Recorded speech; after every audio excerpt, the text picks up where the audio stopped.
comments, or can we entertain a motion to approve?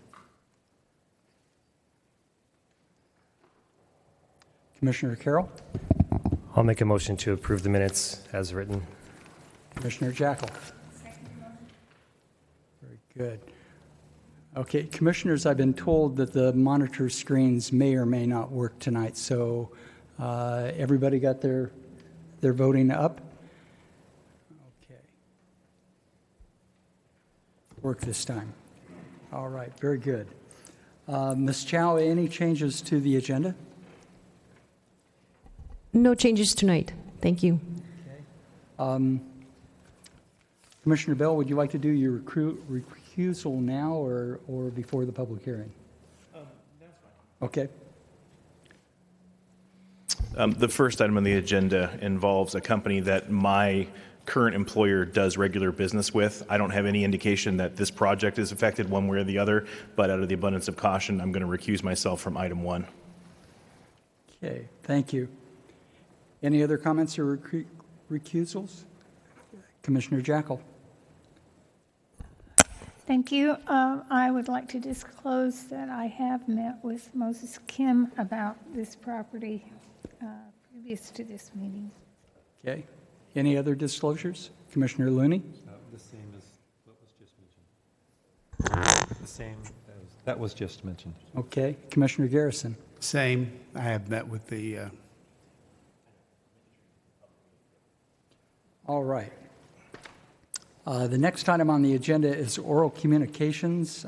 This is a time we set aside on our agenda for members of the public to address the commission on items that are not on the agenda.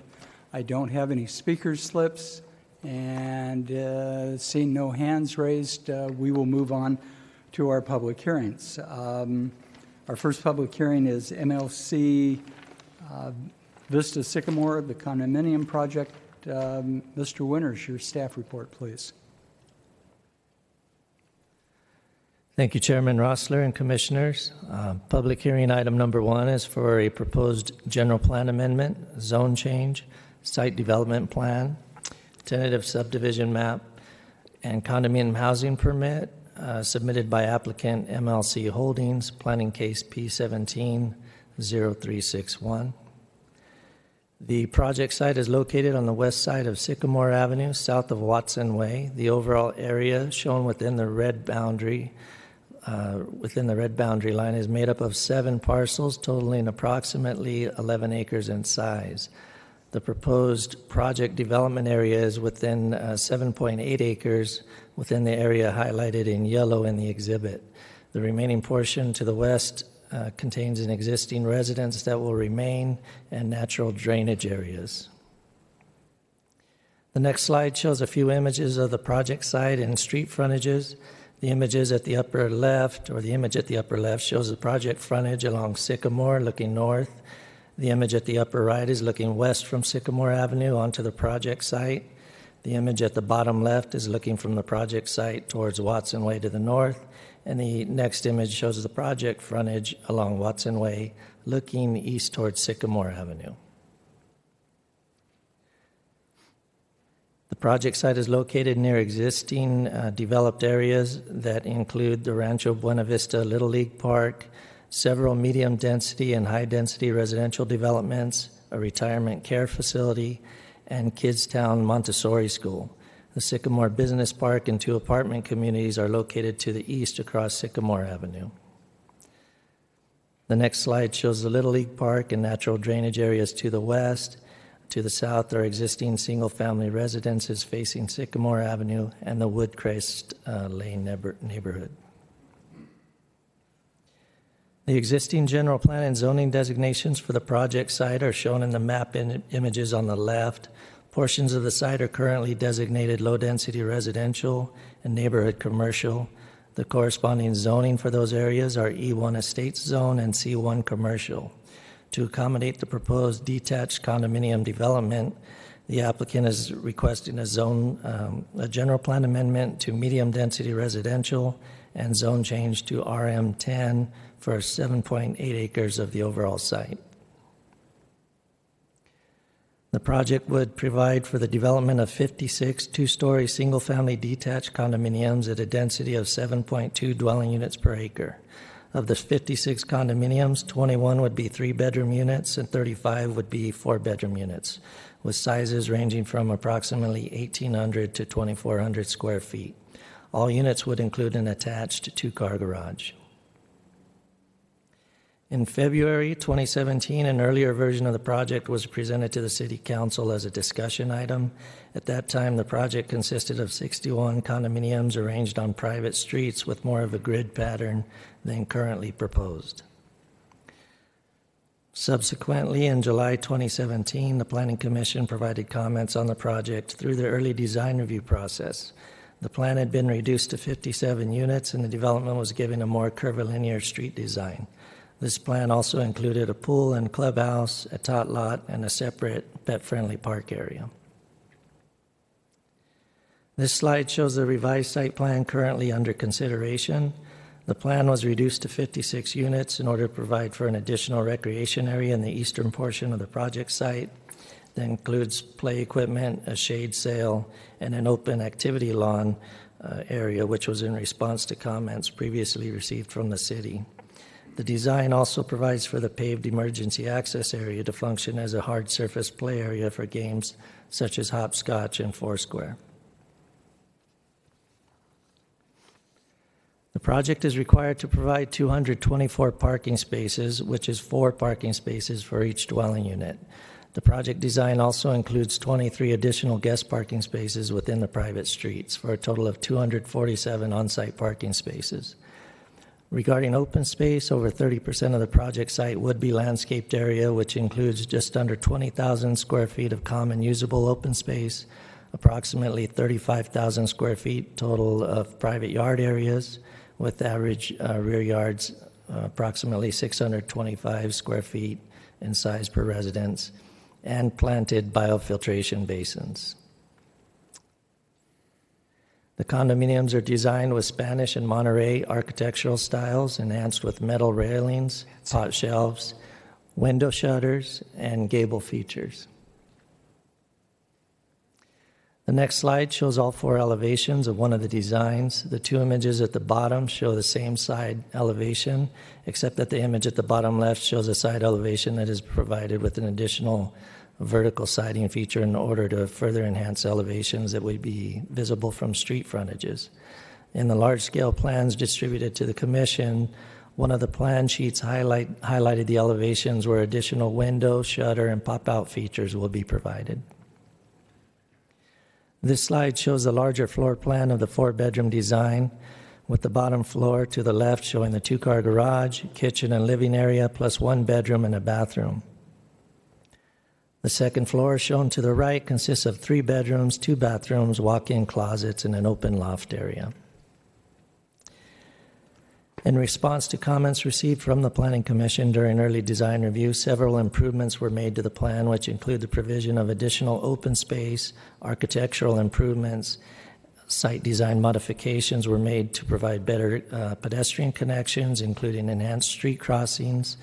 Also, the project's conditions of approval will require that garages be kept available for the parking of vehicles, unencumbered by storage or other uses. The project was reviewed under CEQA, and a mitigated negative declaration was circulated for public review from July 5 through July 24 of this year. The project is subject to the mitigation measures specified in the MND and included in the project conditions. Staff's recommendation to the Planning Commission is to adopt a resolution recommending council approval of the project's mitigated negative declaration, to adopt a resolution recommending council approval of the proposed general plan amendment from low-density residential and neighborhood commercial to medium-density residential, to adopt a resolution recommending council approval of the proposed zone change from E1 estate zone and C1 commercial zone to RM10 multi-residential zone, and to adopt a resolution approving the site development plan, tentative subdivision map, and condominium housing permit to develop 56 condominium units on a 7.82 acre site located at the southwest corner of Sycamore Avenue and Watson Way, comprised of 7 parcels identified as Assessor parcel numbers 217-021-01, 02, 20, 29, 30, 44, and 45. Staff and the applicant is available to answer any questions, and with the Commission's permission, the applicant, Mr. Moses Kim, also wishes to make a presentation. Sure. Ladies and gentlemen, I forgot to tell you that if you wish to address the commission on any of our public hearing items, you need to fill out a speaker slip. I have several already, and we normally take speakers in the order that they were submitted. Mr. Kim is the applicant. If you'd come and make your presentation. After that, we'll open it up to the public for your comments, and then we'll close it. There'll be a time for answering the questions from Mr. Kim and staff, and then we'll go from there. So, Mr. Kim, the floor is yours. Good evening, Chair Rossler, members of the Commission. My name is Moses Kim, and I'm with MLC Holdings. Excited to be here for you tonight to share with you our new single-family community proposal at the corner of Sycamore and Watson, just south of the 78 freeway. I would like to first thank staff for all the input and hard work to get us to this point. Chris, John, and the rest of community development and engineering team did a great job working with us to improve our original concept and bring forward a great community that we believe will be a good asset to the city of Vista. Just a few backgrounds about Meritage Homes and MLC Holdings. Meritage is a national public home builder with hundreds of new communities across the United States. In California, we have currently 30 active communities. We are known as the most efficient, energy efficient and green of the public builders. In the communities around Southern California, we have Quintessa, which is about 3.5 miles right out of Monte Vista Drive. We recently received approval of the 1525 Buena Vista 44-unit single-family project, and we've been processing plans to hopefully start construction there real soon. MLC stands for Meritage Land Company, and we are the front-end entitlement group of the company. Let's see if this works. Just one of the features I would like to highlight about our new homes is the HM Connect Home Automation Suite. This technology comes standard in every home we build. It's a feature that allows a homeowner to control a garage door, a thermostat, irrigation, lighting, lock, and a video camera doorbell, all from your smartphone. That is standard for Meritage Homes, and we recognize that convenience and safety is important for every homeowner. Some of the other standard features I'll just quickly share is we put full spray foam insulation and low emissivity windows that reduces the heat and light absorbed by the glass. I don't think every home builder provides that, but that's a standard feature that Meritage does provide.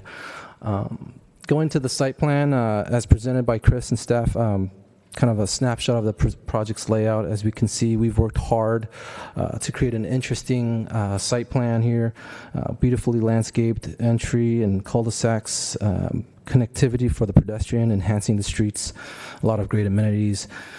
Here's some images to further illustrate the quality that we are proposing here. This is a perspective facing Sycamore Avenue, a cul-de-sac street that provides privacy to the neighborhood. There's a couple of these in the project. And then the next slide here, we have the pool area. Our project meets the City of Vista Design Guidelines Amenity Ordinance.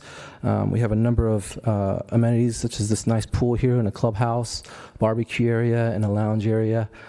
Probably where the HOA board meetings will be held in this building, and a lot of good things here with family and kids to play at. Next slide here is the playground area.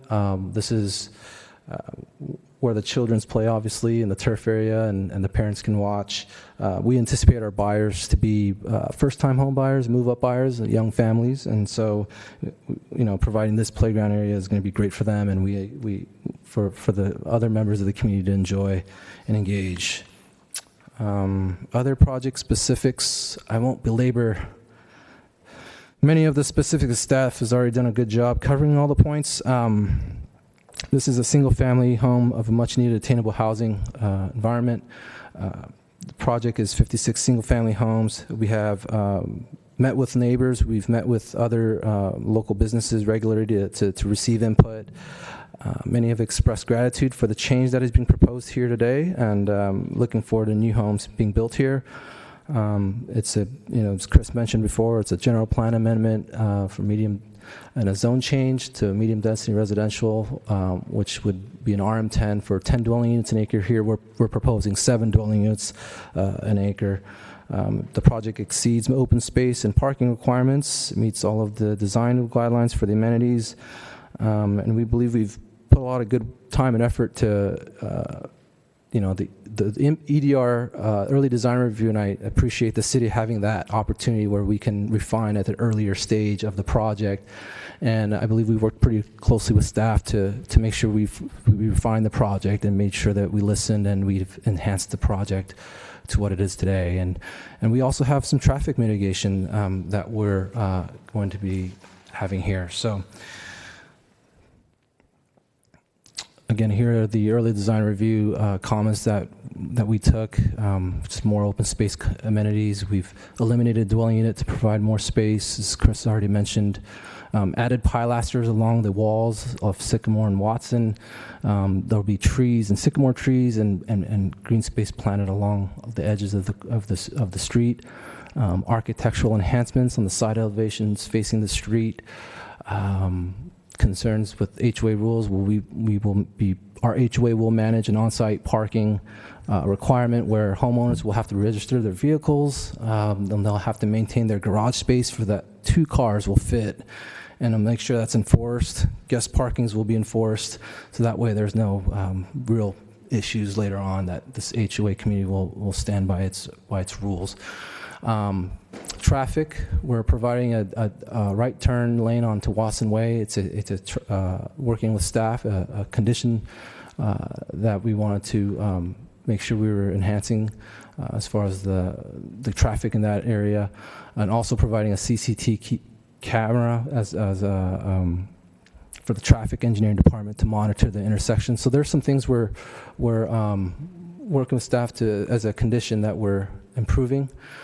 In terms of traffic, here's the Sycamore Avenue perspective. I know it's not the prettiest picture, but you can kind of see the way the grade falls is with the street of Sycamore Avenue.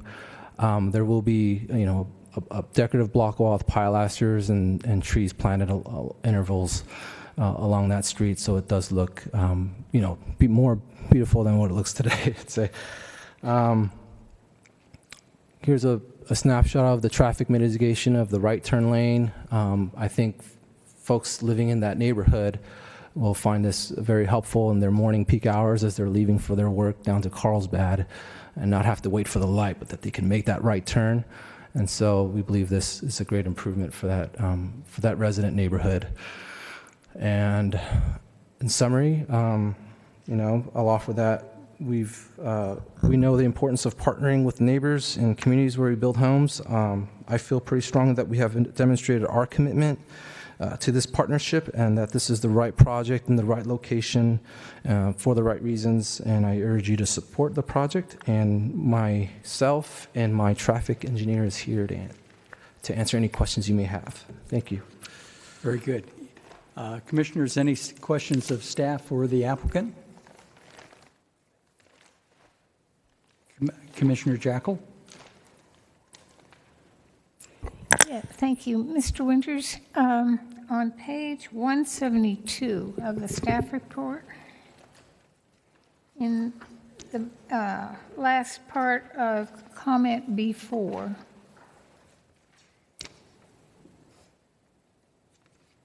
you mentioned the implementation of mitigation measure T1. Is this the traffic mitigation measure that Mr. Kim just discussed at the intersection of Watson Way and Sycamore?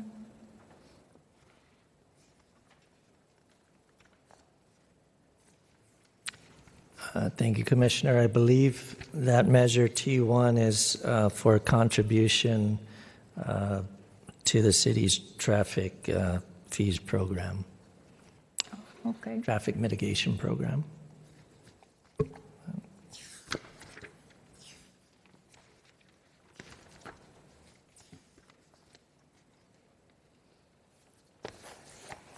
Additional questions, or are you good? Okay. Nothing from the other commissioners? All right, we will open the public hearing, and the first speaker will be Dale Corbin.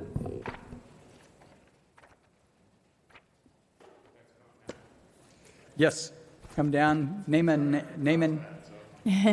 address for the record. 2348 Watson Way.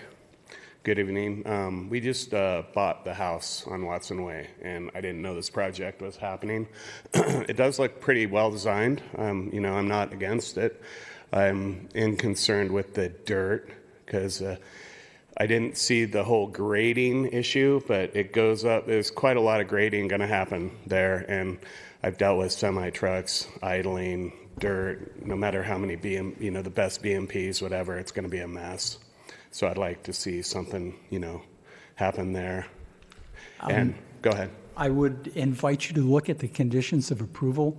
The city has a fairly extensive list of standard requirements as it affects surrounding neighbors, both hours of operation, coming and going so that dust is contained on site, dust doesn't blow off site.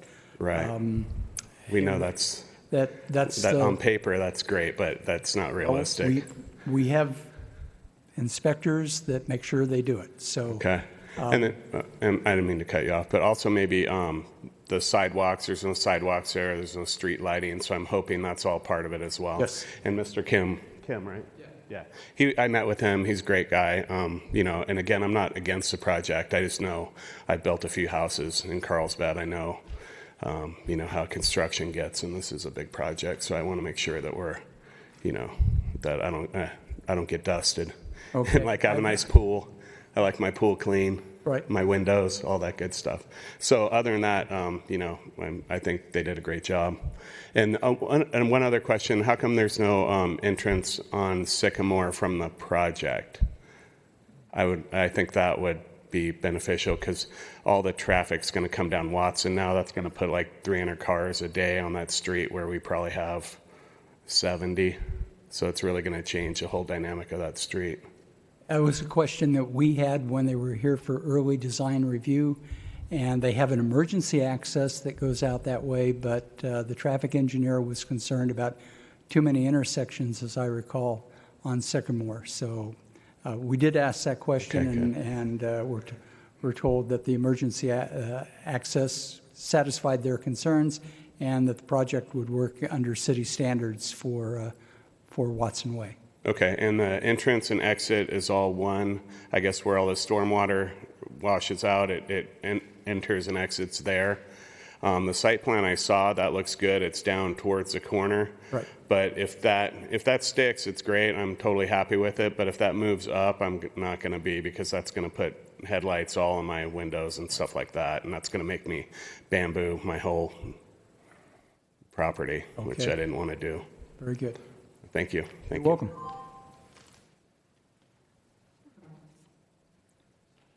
Next speaker is Ryan Taylor.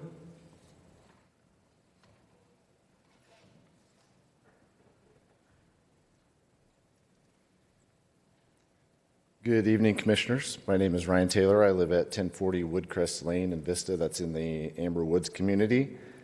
That is off of Green Oak and Sycamore, just south of the development. I'm here to encourage your recommended approval for this project. I see it as an enhancement to the neighborhood, which will bring much needed single-family housing and good families to this area. As you well know, single-family housing is needed in this city, and this project fits our needs. I'm thankful that this project is being considered in light of the current commercial zoning, especially as the zone change, I think, to bring single-family development is the best-case scenario for traffic in this area. I think if commercial development were to come in, we'd have much more traffic than what we're going to see now with the single-family development. So that is a plus. I've lived in the neighborhood for about 4 years and driven by the dirt lot. So I'm excited for the change to happen. I also hope that this project will spark further improvements along Sycamore. And I just support this project. I recommend it for approval. I like the pool. I hope my kids make friends and we get to go visit sometime. Thank you. Thank you. And our last speaker is Nolan Morgan.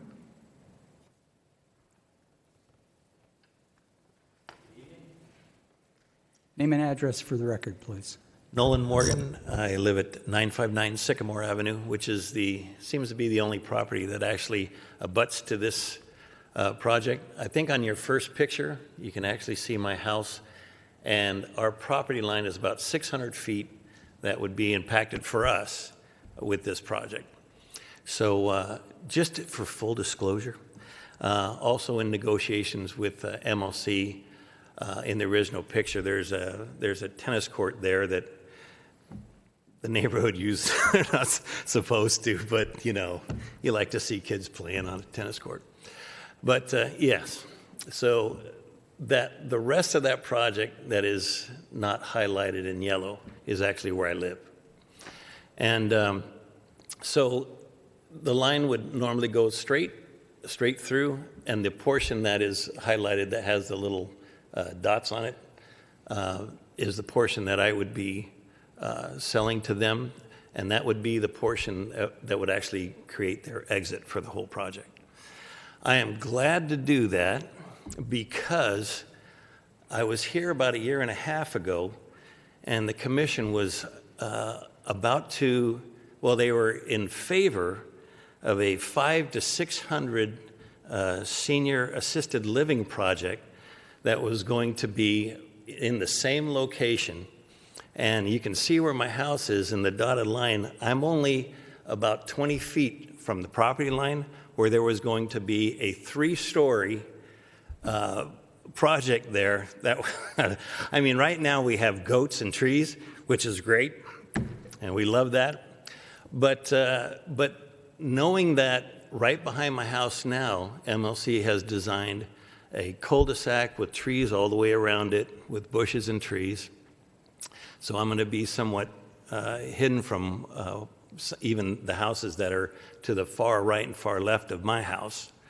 And it is just so much more pleasing to me to know that there's going to be families there that take personal responsibility for their own dwellings, that they're going to have ownership, and it won't be a community just with trucks coming in, delivery trucks, because it's part of its commercial property also.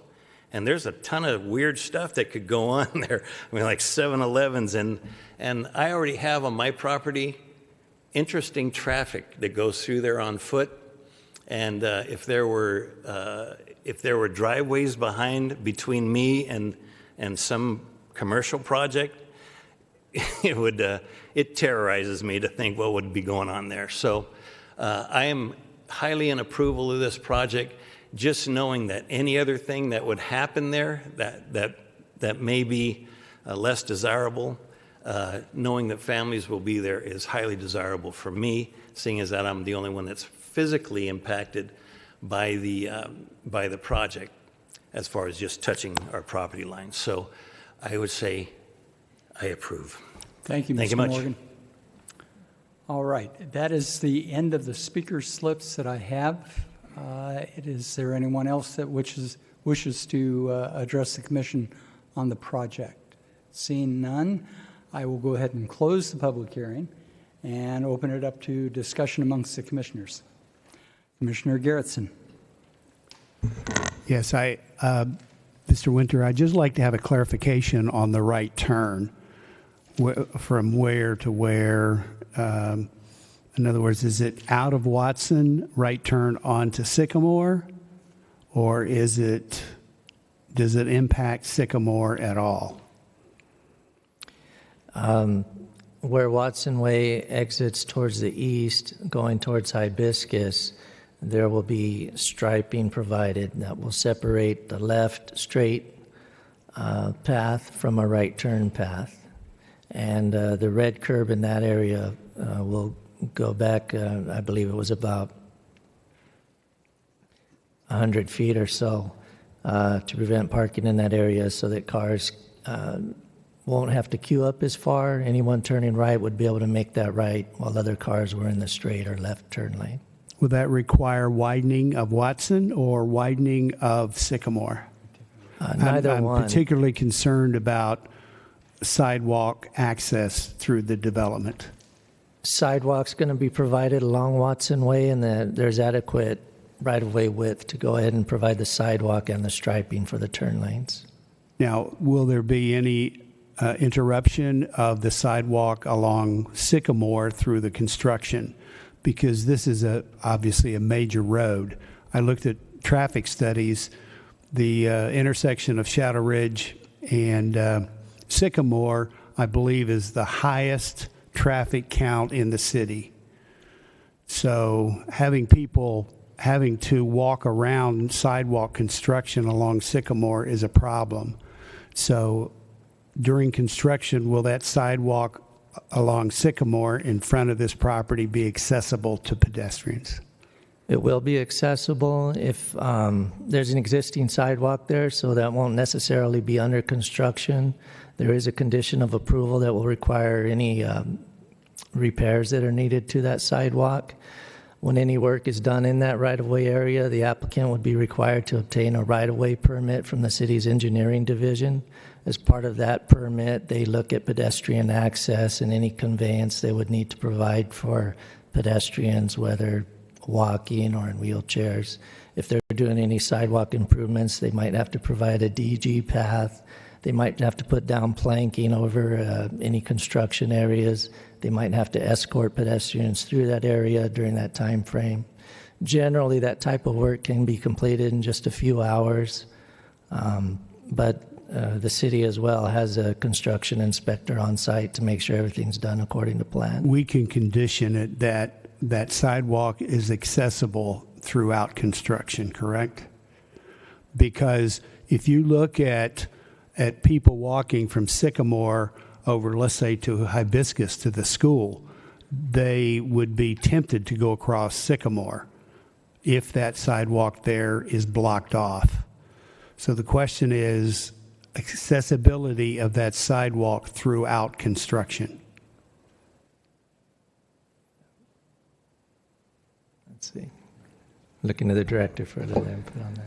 We can condition it. We can't guarantee that it's going to be accessible 100% of the time during construction because there will be some improvements that affect the sidewalk for short periods. But yes, throughout the construction project, we can condition that accessibility be provided on the existing sidewalk.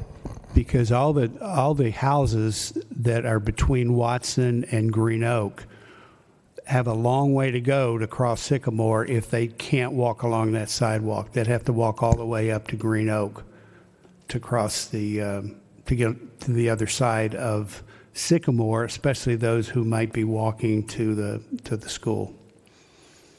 Thank you. Commissioner Looney?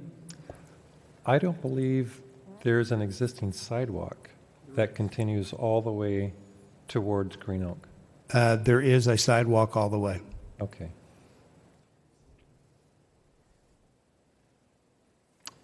Okay. No other further comments from the commissioners. Mr. Kim, I want to thank you for addressing all of the comments that we made at early design review. I think you've done a good job, and I appreciate the effort. Commissioner Jackal. I'd just like to add my thanks to Mr. Kim for making the plan so clear and easy to see exactly what's going to happen. I really appreciated that.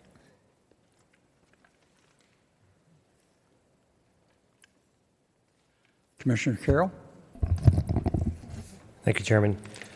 On the southerly border, there's a note about an existing right-of-way to be vacated. Is that part of the applicant's property now? Or how does that vacation tie into this project? Thank you, Commissioner. It's the parcel that is just to the east of Mr. Nolan's residence. There is a segment of dedication. It is part of that property, but it's currently dedicated as part of Oleander Avenue, and that's on the southern boundary line. There will be a resolution presented to the City Council for vacation of that segment to accommodate the project. The section closer to Sycamore has already been vacated by the city.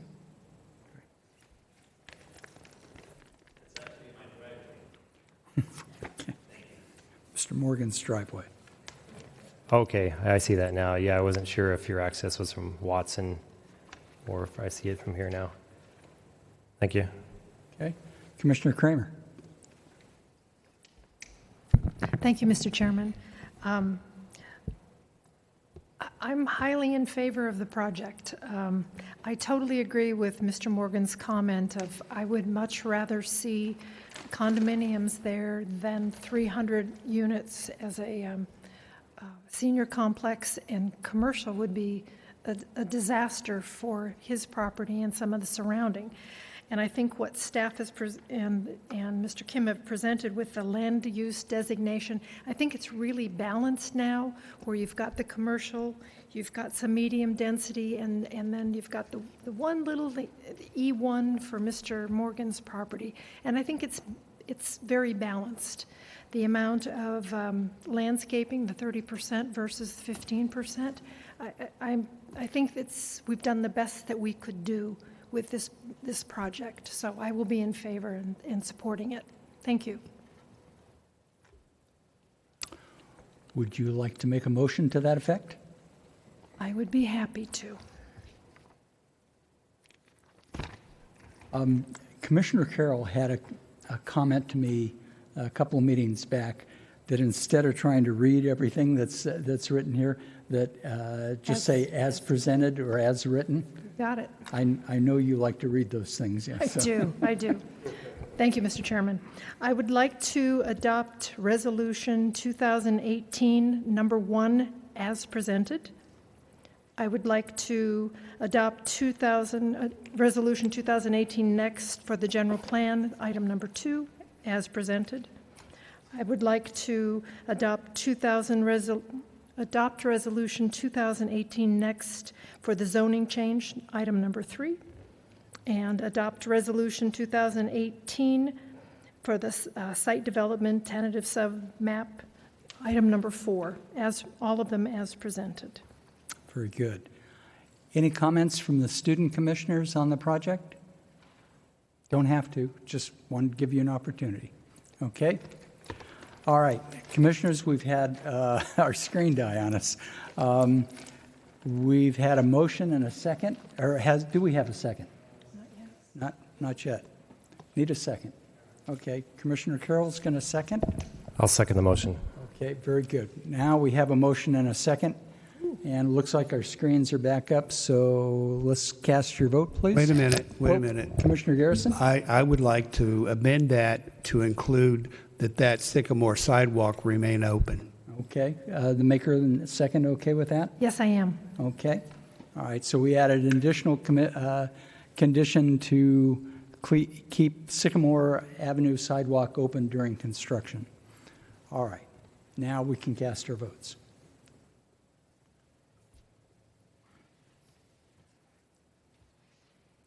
And the motion passes unanimously with the commissioners present. Commissioner Bell is absent because of his recusal. We're going to take a 5-minute break for staff to switch out, and the students from Rancho can come and have their forms signed during that time. So we'll be right back.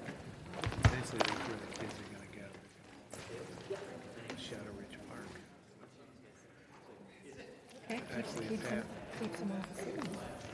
Keeps them Sycamore for sure, and there's no place for the kids to really play. So they could walk over their basketball. Yeah.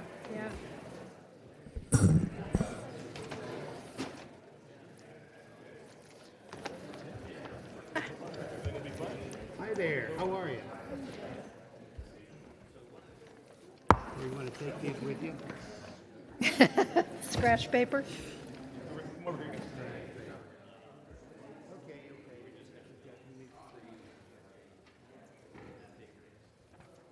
Thank you.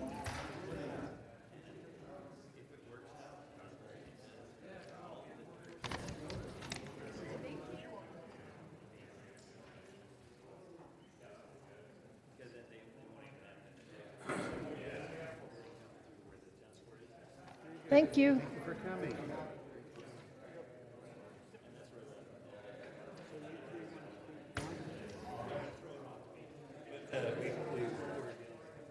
I have a friend who said,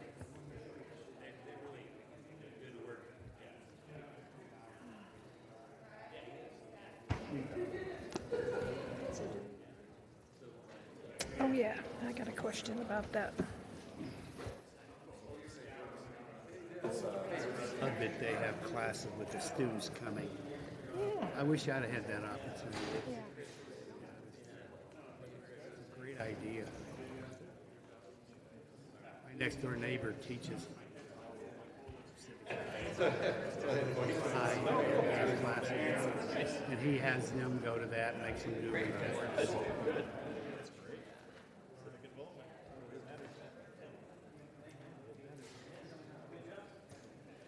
How's your little one? Non-stop. Just started talking in May and just Really? Oh, he's using multiple word sentences now. Like he's fully translating. So it's great. But it's really fun. Just because you can describe new things, you can explore new things, and see new things. We started him at Northwest Preschool, so he's there a couple days a week now, and it's the best thing in the world because he was already going to Sunday school there. So you walk into the first day of preschool, he's like, "Yeah, I'm good. Bye, mom. Bye, dad." Like, okay, I should go back, but I feel really good right now. It was a good transition. He's how old? 2.5?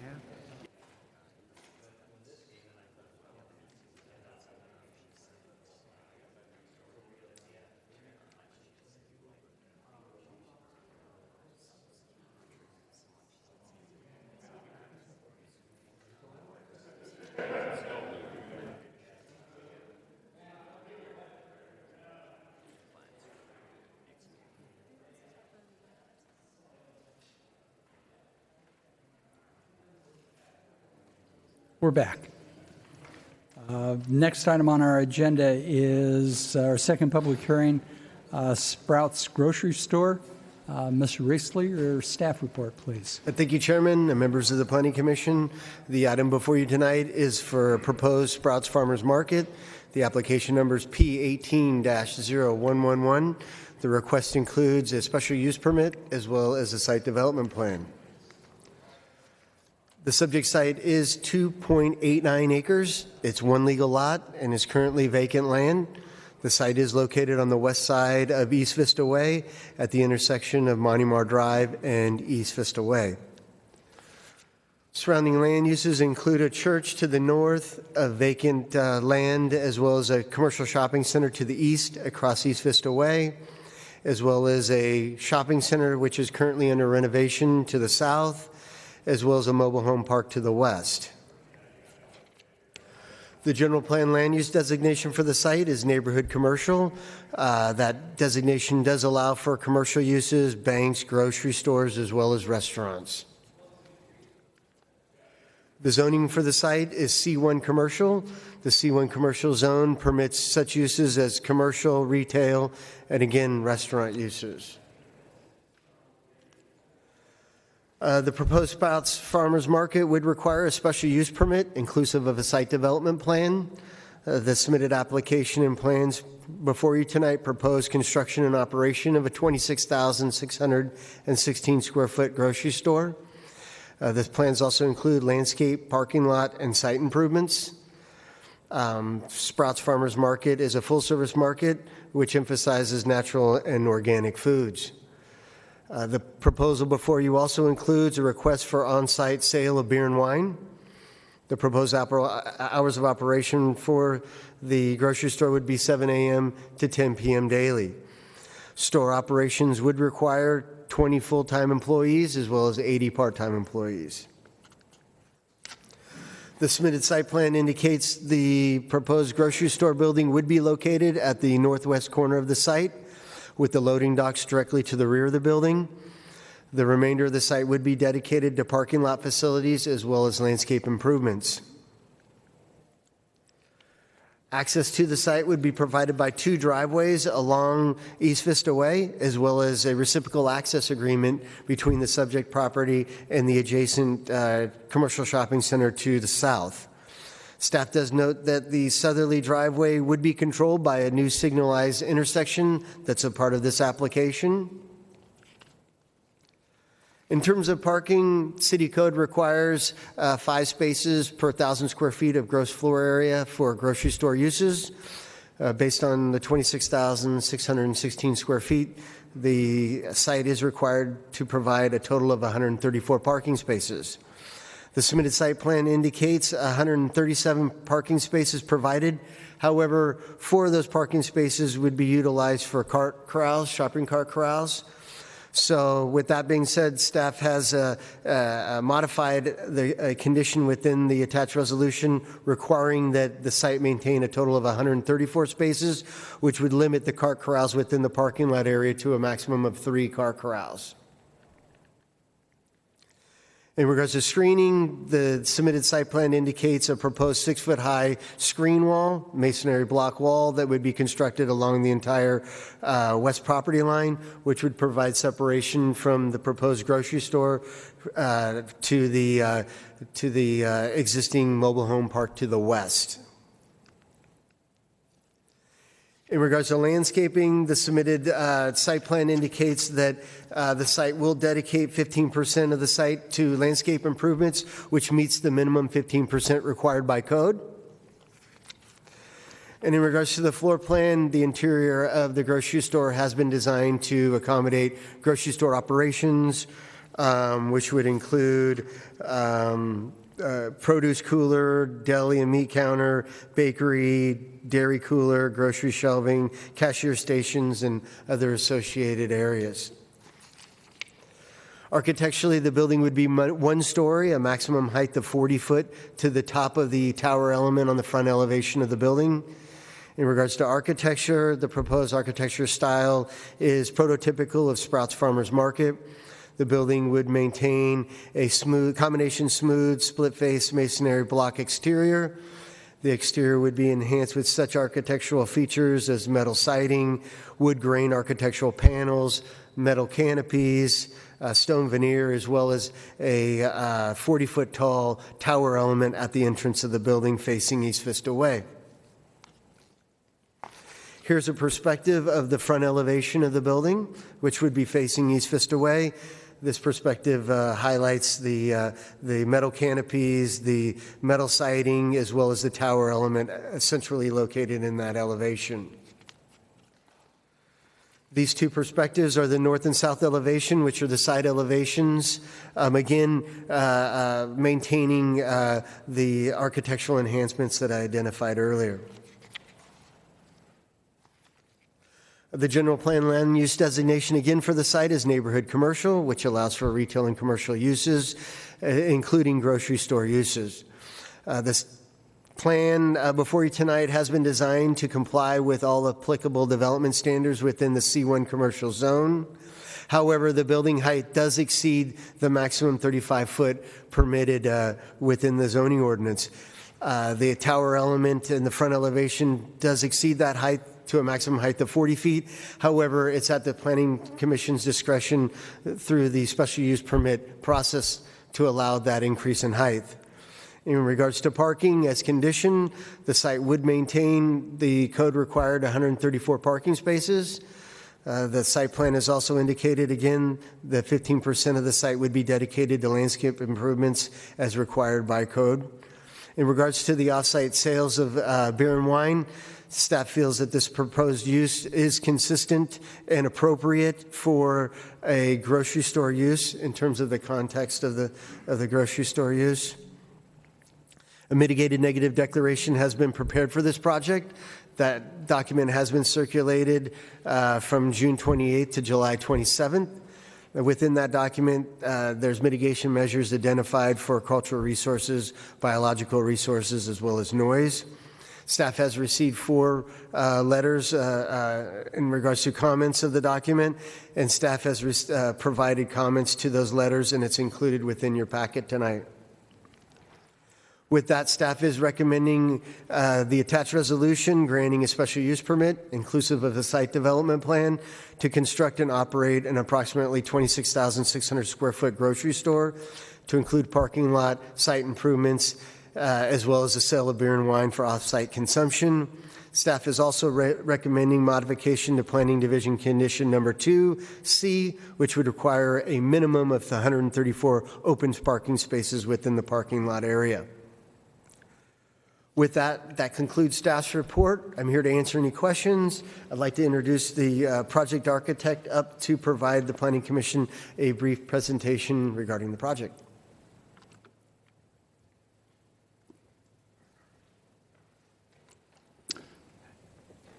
Gentlemen, I don't have a speaker slip for you, but go ahead and fill one out and get it to our staff. Will do. Afterwards. Thank you.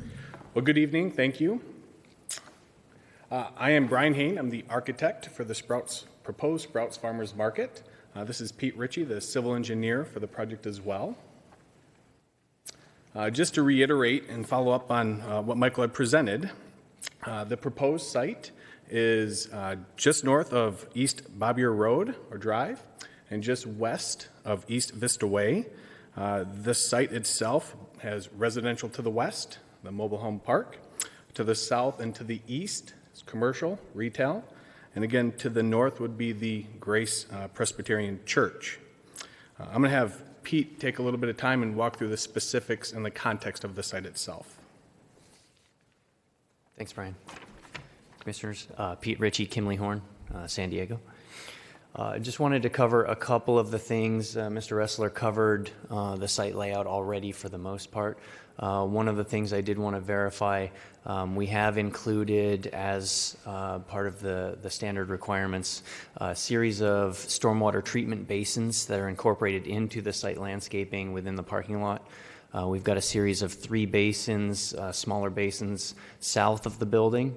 The site generally drains from north to south right now, and we are also including a biofiltration bioswale along the west property line on our side of the screen wall that's going to be constructed to help pick up roof drain runoff and additional on-site stormwater. The other item I wanted to touch base on was there's an existing stormwater channel. It's a surface channel that runs through the subject property that an existing box culvert in the road currently daylights into the property via a head wall, runs in an open channel through the site, and then is collected in a lined concrete channel that runs to the south along the rest of the mobile home park.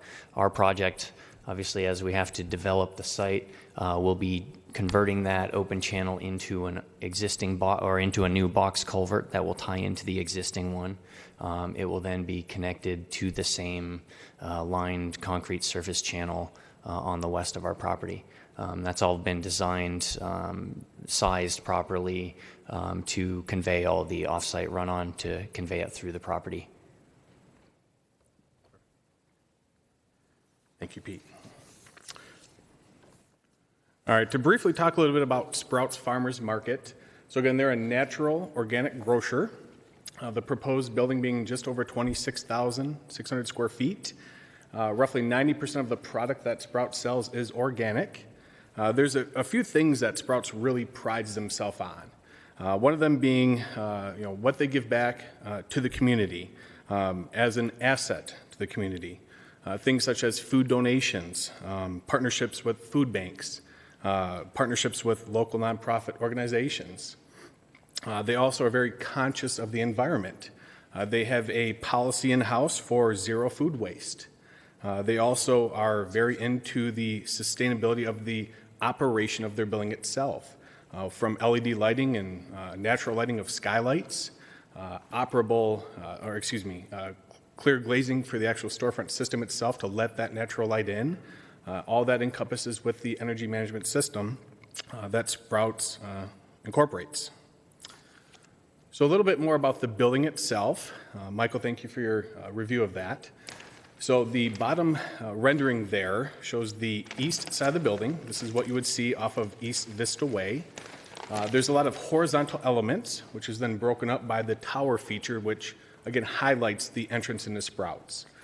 Sprouts is big on maintenance-free in their prototype, so we're seeing a lot of things that would allow for a long-term condition of the materials. Split-face CMU block that would be painted, corrugated, and there's an image off to the left there, the Barrage S-curve paneling. This is a Galvalume product, does not corrode, doesn't rust. So again, this makes up some of the east elevation, the front facade, and also you'll see as it wraps the side, the north and south as well. The upper portion or band of this building is an EIFS system, so an insulated stucco system with a series of different control joints and painting with some sweeps or reveals.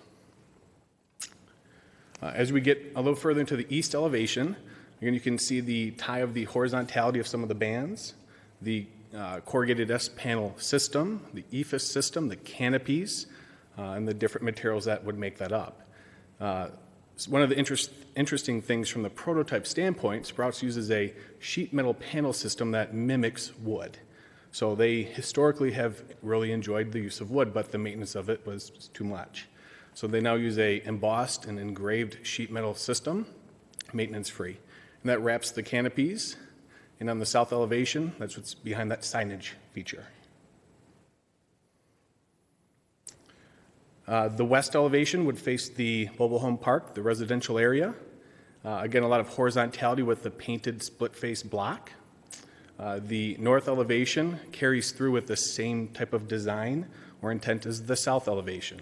The north elevation would face the Presbyterian Church. So again, we start to see the tower feature and the breaking up of that horizontality of those lines. Another, again, perspective, this would be, if you're heading northbound on East Vista Way, what you would see. Again, the tower features, the signage, the accents of the Sprouts green for their branding, and again, all of those materials that the goal being maintenance-free.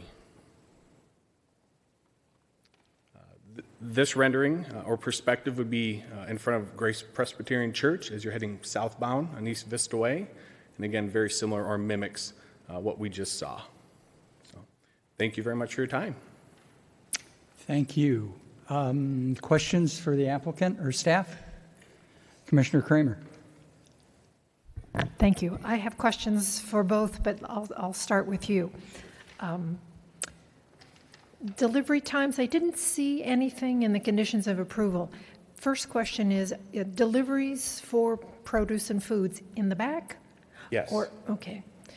So the store opens at 7, so you would start your delivery times? They're usually starting at 6 a.m. Okay, that may be a problem because we've got residents behind there, and I'm sure that, so commissioners, I will present something like no deliveries earlier than 8 o'clock. Okay. Something like that. Your facade, I like it, I like the colors, it's very nice, but it's very flat. So I'm comparing this Sprouts to Sprouts in San Marcos. Okay. So there's little alcoves where the carts are hidden. Sure. Where are the carts going to be sitting in the front of the building outside, exposed to the rain and? Great question. So all cart storage is actually inside the building. As you walk in, there's a vestibule system, air curtains. At each vestibule, 80 to 90 carts. So it's all internal. Nothing's outside. Keeps the sidewalk clear and clean. Now all the materials for the wainscot of the building are durable materials, split-face block or concrete paneling systems, which would take the abuse of a cart hitting it. There's also a concrete curb that would wrap the base. But again, all carts are inside the vestibules, outside of line of sight. Very nice. Don't go away. I think some of the commissioners have questions for you, but I have a question for staff. Mr. Ressler, about 5 years ago, so it was probably before you came to be with us, there was a project directly across the street that was a farmer's market, And we approved that, but nothing's happened, so I was wondering if that project has expired, because I certainly wouldn't want to have things that are conflicting directly across the street. So I would say within the next 2 to 3 months, you'll see a new application for that site. The current owner is designing a retail center, which would include a gas station, car wash with 2 drive-throughs with some retail at the rear of the building.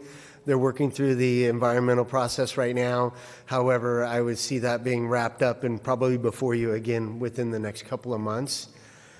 I guess in regards to noise, you brought up noise, I might as well bring it up right now. There was a mitigated negative deck that was done for the project, and there is noise mitigation associated with the project in order to reduce the noise level at the rear of the building adjacent to the mobile home park. So within that, the mitigation requires that loading dock to be completely concealed so that the trucks would actually go into the building to do all their loading and unloading. It also requires the noise barrier along that property line to be increased in height. A portion of it's 10 foot tall, but everything adjacent to the enclosed loading dock would reduce down to the 6 foot height for the remainder of the property. There's also a parapet mitigation to mitigate the noise associated with the air conditioning units on the roof. And there's also a mitigation that requires the queuing of those trucks, delivery trucks, to be away from the rear property line, no closer than 50 foot from the property line. And within that area, they're not allowed to idle the trucks within the loading dock area. So it's been identified. However, there's appropriate mitigation to alleviate the potential impacts. Okay, so just so I understand, so while the trucks are basically inside the building, unloading their items, trucks are off. Yes, absolutely, always. Okay, thank you very much. Commissioner Garrettson? Actually, she asked several questions about sound with the neighbors that I was going to ask.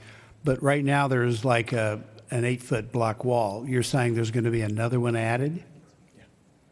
Yeah, I can speak to that. The existing wall, which is essentially the backyard fence for those properties, is really only about 4 feet high. There have been some additions by the owners with some trellises, some lattice work. That wall will be removed as part of the project, and the wall we are reconstructing will essentially replace that existing wall. So there won't be any hiding spaces between 2 walls. That will become their new backyard wall, essentially, which will be the 10 or 6 foot high wall. So that whole wall will be replaced? Within the property line of Within the our property parcel, line. yes. And replaced with how high up?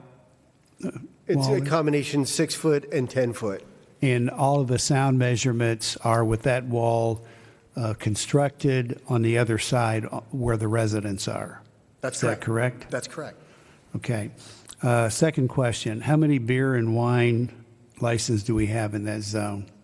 And what is the general plan recommendation on that? But so within that census tract, there's a limitation of 3 licenses permittable in that area, and right now currently there's 2 licenses. So it's not over concentrated, and it's not in a high crime area. Super. Thank you. Okay. Commissioner Looney? Okay, the same kind of issues, and this is really for staff. On page 104 of 213, it has an item indicating at the upper third of the page that no loading, queuing of vendor trucks shall occur within the parking lot area prior to 7 a.m. Does this also include the larger tractor trailers that'll be delivering items in the back loading docks? Oh, definitely. Yeah, it would be all loading trucks within that area. Okay, so basically, what you said that they start delivery at 6, but they really don't. Well, they Is that can't right? idle within that area. That's what it indicates. So they can't idle any trucks within 50 foot of that property line. However, they can bring the trucks in, shut them off, and unload them within the enclosed loading dock area. However, they can't idle the trucks within that rear area. That would create a nuisance to the property owners, the adjacent property owners. Between the 6 a.m. and 7 a.m. They would be able to make their deliveries. However, they wouldn't be able to idle the trucks within the area. They'd be able to bring the trucks in, close the loading dock area, do their offloading, and then they would remove the truck from the loading dock area. But it's completely concealed within the building. Okay, thank you. So- On the west elevation, where we have the loading docks, and I'm just asking for clarification, on the plans that we received, the west elevation is different than what was presented this evening, particularly on the north end of the west elevation. What we have on our drawing is maybe 20 feet or so of loading dock area.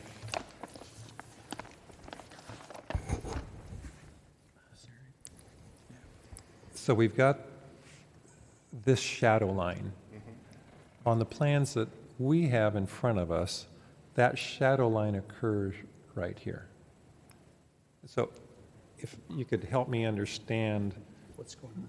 yeah, the differences of the structures that we see on the screen and what we have on our plan. My take is that we're screening or enclosing that truck well, and that's what you're seeing on this rendering. The one that you have sounds like that screening, that wall, that noise mitigation was not there. Okay. That's my take. I'm sorry, I'm not sure what you're looking at, but this would reflect the enclosed truck wall for the noise mitigation. Okay, and it may be that that's the difference. Okay. Okay. And kind of along the same lines, on the same west elevation, on page 134 of the report of the 213 pages, there is a diagram of operational noise sources and modeled receivers.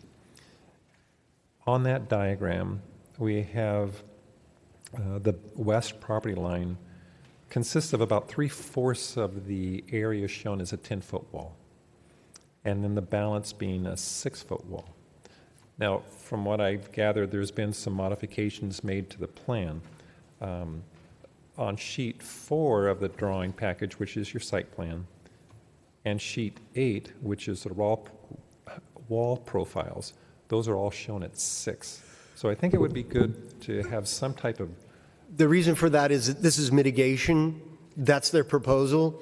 So the proposal was analyzed, and this is the mitigation that has been identified to alleviate the impact. So ultimately, when they bring their plans in for plan check, they'll be required to maintain what's identified within the mitigation measure, would be the combination of the 10-foot high block wall and the 6-foot high block wall. However, what they presented was what they proposed. So the new drawing, the drawings before you tonight don't have the increased wall height, and it doesn't have the enclosed dock area. That'll be something that they'll modify within the building plan check process. Thank you. Appreciate the clarification. That's all that I have. Good. Commissioner Jackal.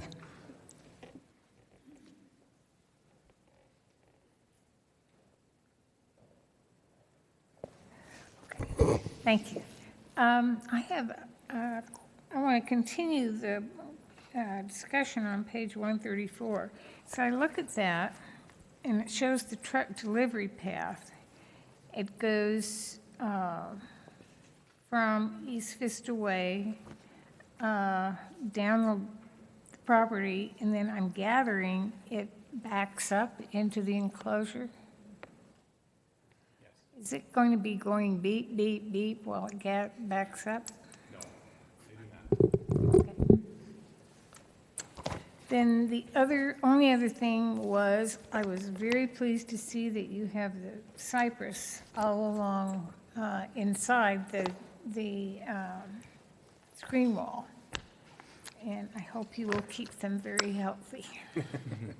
While we're on her subject, I could not find the gallon size or the height. How big? It's identified on there, the 24-inch box. What they did was they put the plant chart in front of the page before the actual landscape plan.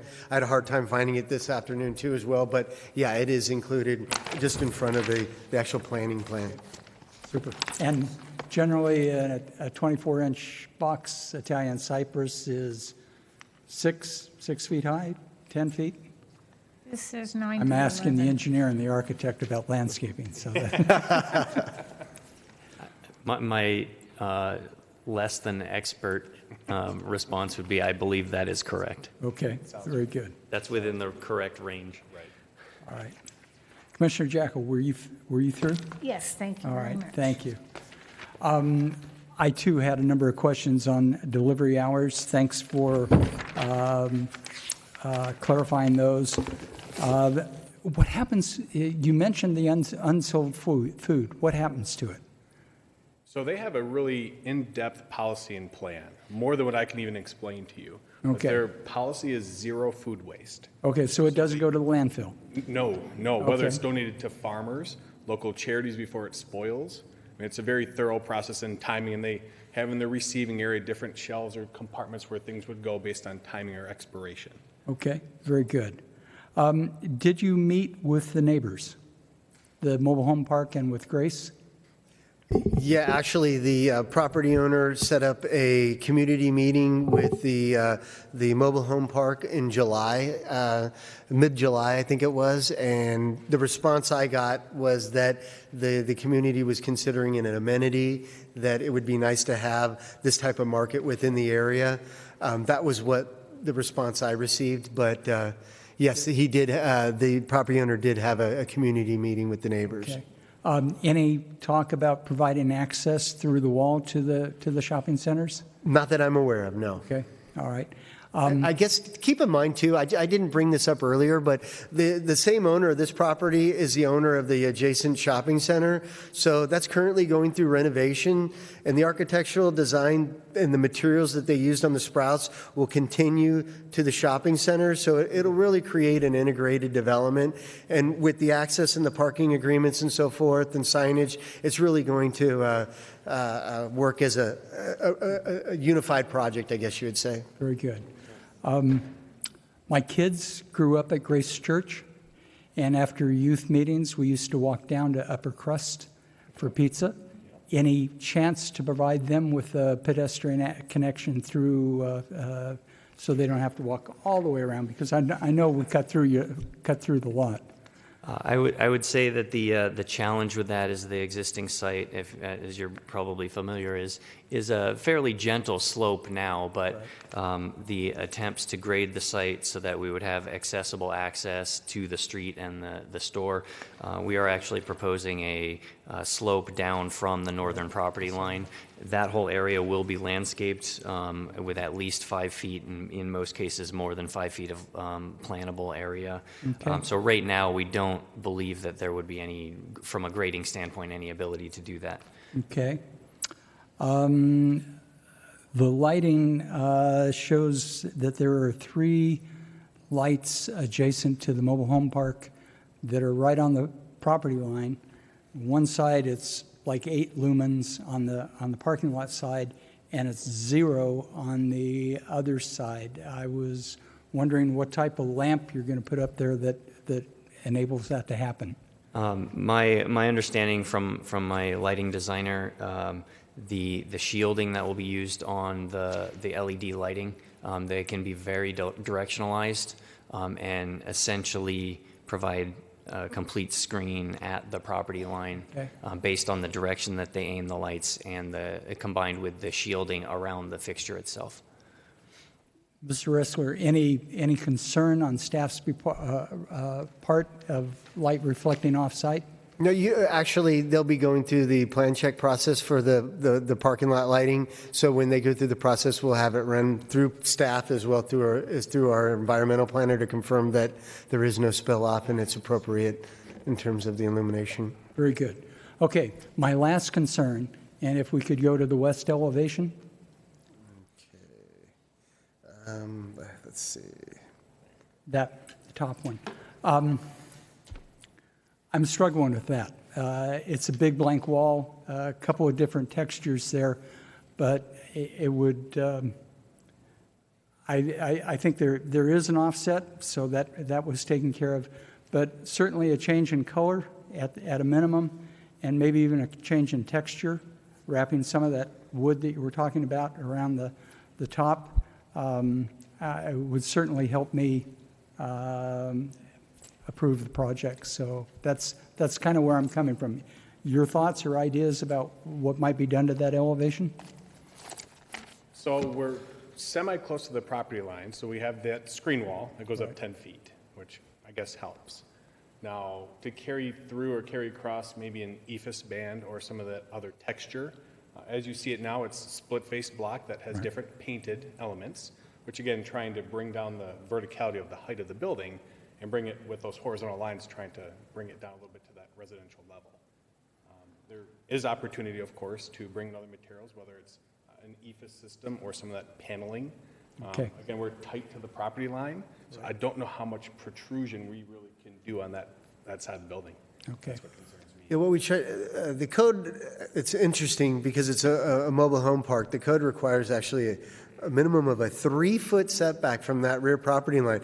However, we worked with the applicant to increase that to a 16-foot setback, which also includes a 10-foot wide landscape planter. So I don't think we'd want to see us encroaching into something like that, but there might be some flexibility there at the discretion of the Planning Commission if you choose to include, an additional enhancement or something back there if you'd like to do so. I would keep in mind that there is a 10-foot high screen wall back there, so from the neighbors, I don't think they're going to see much of the building. However, it might be an opportunity for you to include something on that elevation. If we left it to your discretion and told you that we thought there should be an additional color and additional material, are you comfortable with negotiating that with the applicant? Yeah, what we can do is we can include a condition that requires an additional architectural enhancement and or color enhancement, and it would be at our discretion, and we'll do that through the building permit process. Okay. We can do that. Very good. All right. One more question from Commissioner Looney. Because we have two parcels with a common owner, will the Sprouts building serve as the anchor store and thus the reason for exceeding the city's height limits? Or could you give a reason why we went to 40 feet rather than staying within the height envelope? The whole idea was just to create that presence along East Vista Way. They wanted to make sure that it provided an appropriate break in terms of the roof line facing East Vista Way. So they wanted to make sure it protruded enough, and it also returns into the building substantially in order to prevent that stage front look to it. So that increase in height actually helps emphasize that tower element.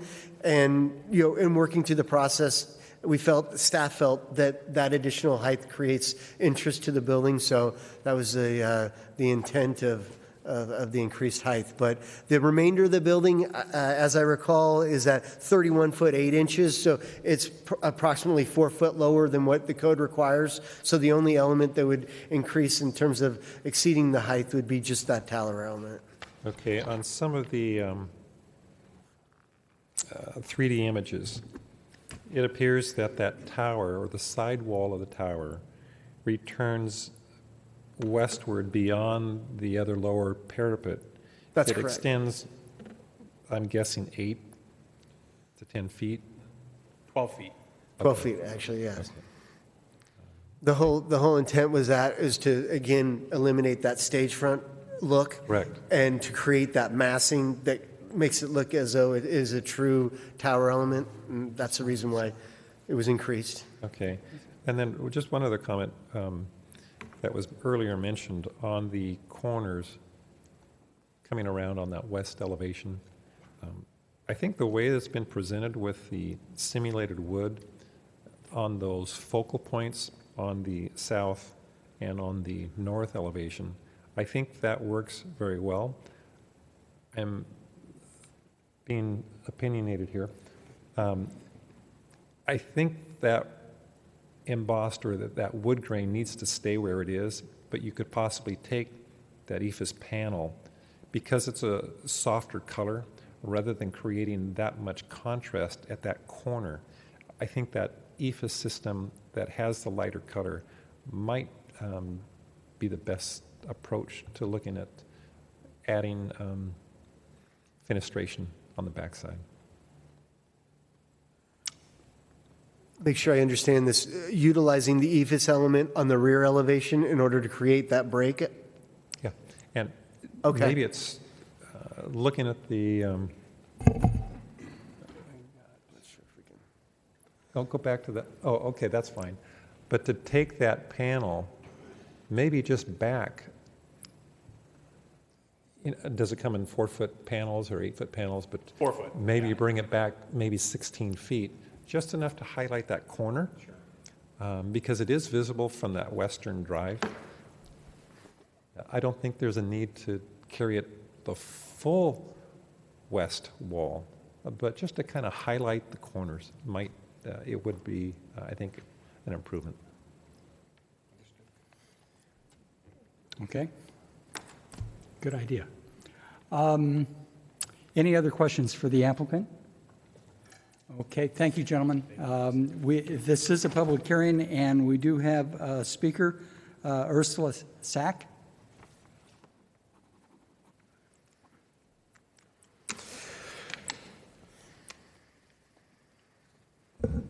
Good evening, Commissioners. My name is Ursula Sack. Do you need my address? 2392 Vista Grande Terrace in Vista. I'm with Guajome Alliance for Responsible Development.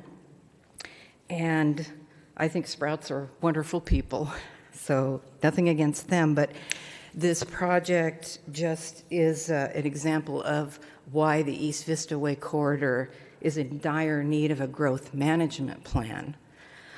The thing that's really troubling me here is the new signal at that intersection. Looking at my Google Maps, it looks like it's less than 1,000 feet from East Vista Way Beaubier intersection to this yet another signal on East Vista Way. And there is that construction going in right now at that intersection, but at Beaubier, the 124 townhomes are going in there. So there's going to be increased traffic from that.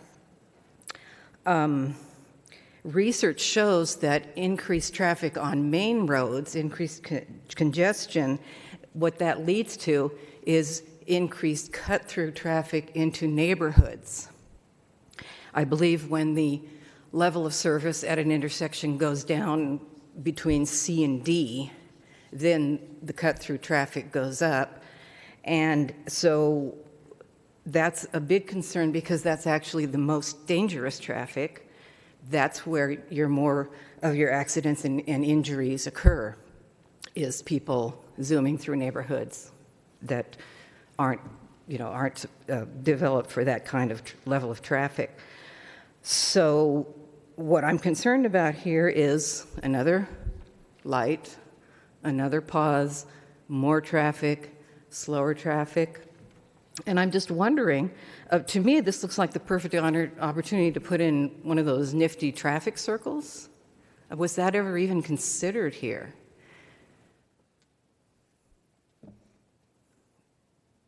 Thank you. Okay, thank you very much.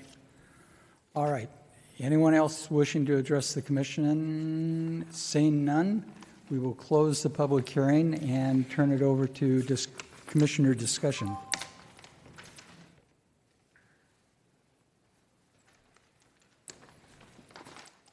Commissioner Garrettson?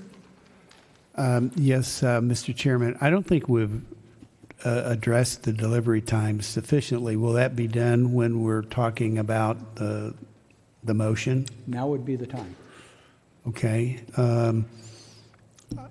I would like to see us consider nothing, certainly before 7 a.m., but maybe even 8 a.m. And I know that may create some issues, but those people behind in that, regardless of the wall there in front, that would concern me. So I would suggest we consider 8 a.m.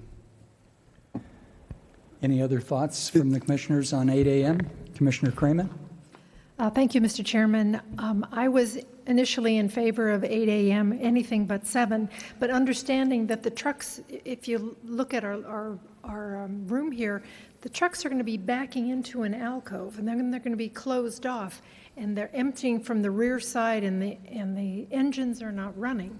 So to me, they're completely, it's like being in your garage.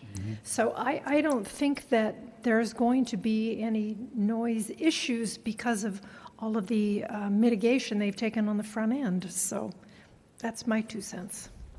Commissioner Bell? Thank you. And I just add that I don't know enough either way about the details of how sound is measured in this specific circumstance to pass judgment on what time is appropriate. So I have to trust that the city has gone through the proper steps to protect the interests of the owners on the other side of the wall. And if I were to say 7 o'clock, 8 o'clock, 9 o'clock, I would be guessing based on nothing more than my gut feeling. So I don't feel comfortable doing that, and I want to defer to the city on what you think and you recommend is the appropriate time, whether it's based on other locations that are near neighborhoods or based on the sound measurements at this place. I just would tend to defer to the city on that judgment. So, Mr. Chairman, if I could jump in here. Sure. We discussed this issue at great length at the staff level. The reason that we required the wall and the cover and the enclosed dock is because there's no way for us to control what time they deliver on the site. Our code enforcement officers would typically do that. They're typically not here until 7:30. They're not out on the street until 8 or 8:30 most mornings. We'd be calling the sheriff to have control of how vehicles deliver to the site. So we didn't see it as a feasible condition, and that's why the staff didn't include it. That's the reason for all the physical improvements behind the store. Okay. Commissioner Garrettson? So a truck could come there at 5 o'clock in the morning or 4 o'clock in the morning and deliver. Mm-hmm. And Back into the the people garage. on the other side, let's say there are 2 trucks. One is backed in unloading. Another truck comes to deliver. He's sitting there idling the truck, waking the people up in the mobile. If I understand the condition, he's got to stay 50 feet away from the property line, and he can't idle his truck? That's correct. Okay. That was based on the recommendations of the noise consultant for this exact issue. Okay. I'm okay with it. All right. Okay, how about my issue on the back elevation? I can't tell if anybody wants to speak or not, so you're going to have to raise your hand. But are you concerned about it, Commissioner Kramer? Oh, yeah. Yeah, the speakers work. It's just the screen that doesn't work. To know if I press the I don't know.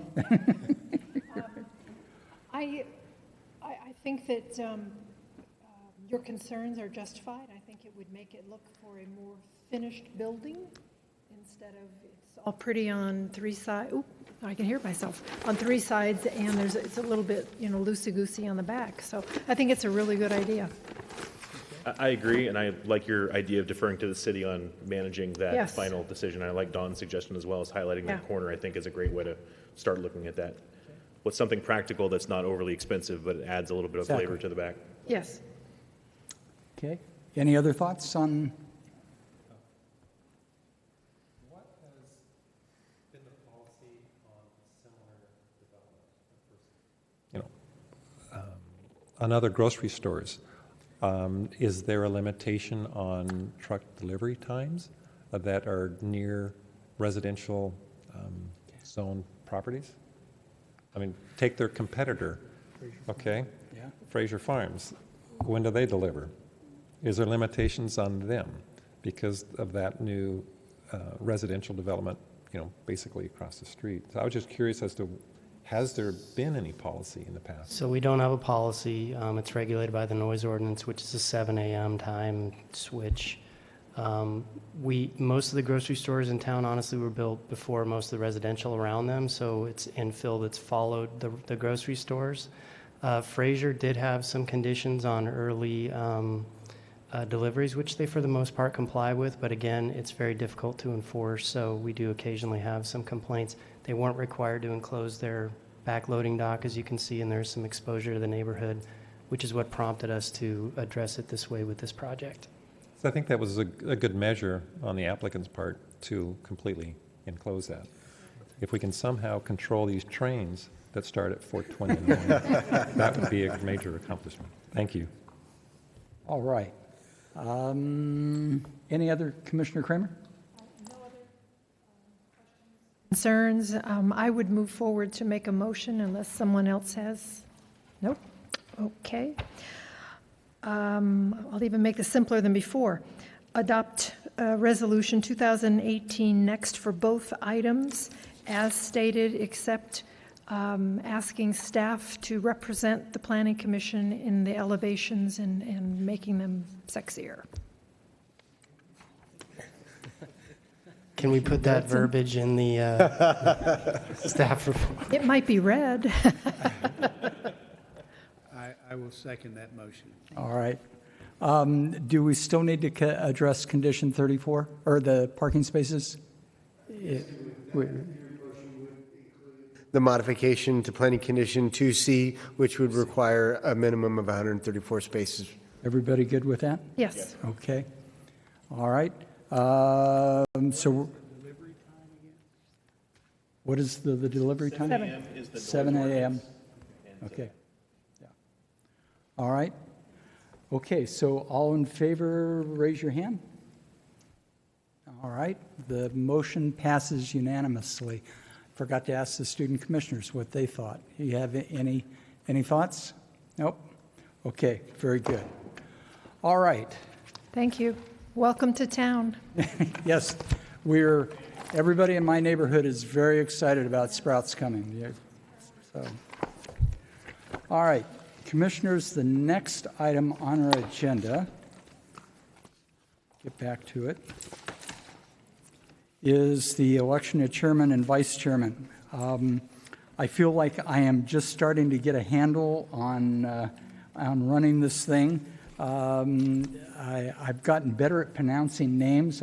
I go through the paper now and pronounce everybody's names that I read just to practice. So I'm willing to continue on as your chairman. But Vice Chair Looney has expressed concerns about wanting to be relieved, I guess is the best way to put it. And Commissioner Kramer has agreed to come back and serve as vice chair. So with that, I don't know, is it appropriate for me to make the motion to? You can? Yeah. Okay. Mr. Chairman, I'd like to make the motion to keep Chairman Rosler as chairman for the next term. Very good. All in favor? Say aye. It's unanimous. And I'd like to make a motion that Commissioner Kramer become vice chair for the coming year, and thank Commissioner Looney for his service in my absence, so he can get back to paying attention to plans instead of running a meeting. So all in favor? Aye. Okay, very good. I'll second it. Oh, yeah, okay, we got a second? Okay, sorry. Reports on comments from the commission members. Have you folks been following on KPBS 10 that changed America on Wednesday night? I highly recommend it, especially to our students. If you want to find out what city planning is all about, you should watch the series of programs.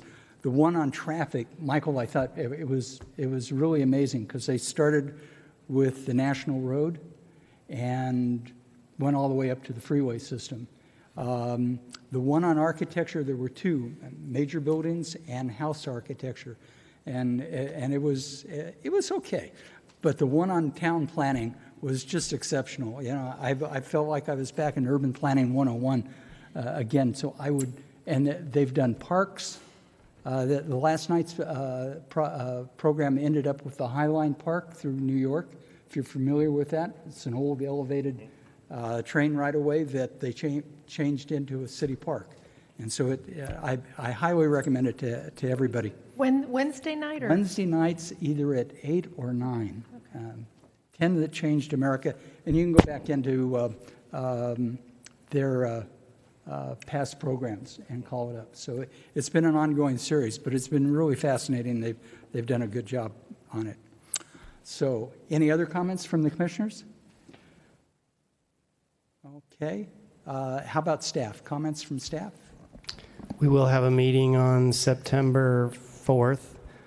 We have two items. One is the downtown specific plan update that we brought to you earlier in the year. We're going to bring that back for final action. And we have an early design review for a new project along South Santa Fe in the Paseo area. And I don't have any other updates unless commissioners have questions. Status of the doghouse, are they still going to, open So that's the question of the day. Okay. Gotten that quite a bit. We were actually told they were going to open at the end of this month, but I was informed today that that's not happening, that there is some delay, so we're not sure when they're opening. They're getting close, but they have some training and opening issues they need to resolve, so we're hoping for mid-September.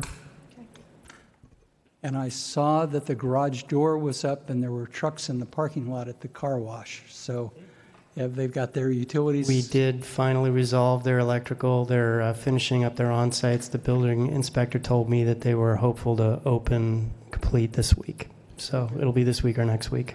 Felt so bad for those folks. Commissioners, anything else? Okay. If there's nothing else, we stand adjourned until September 4th.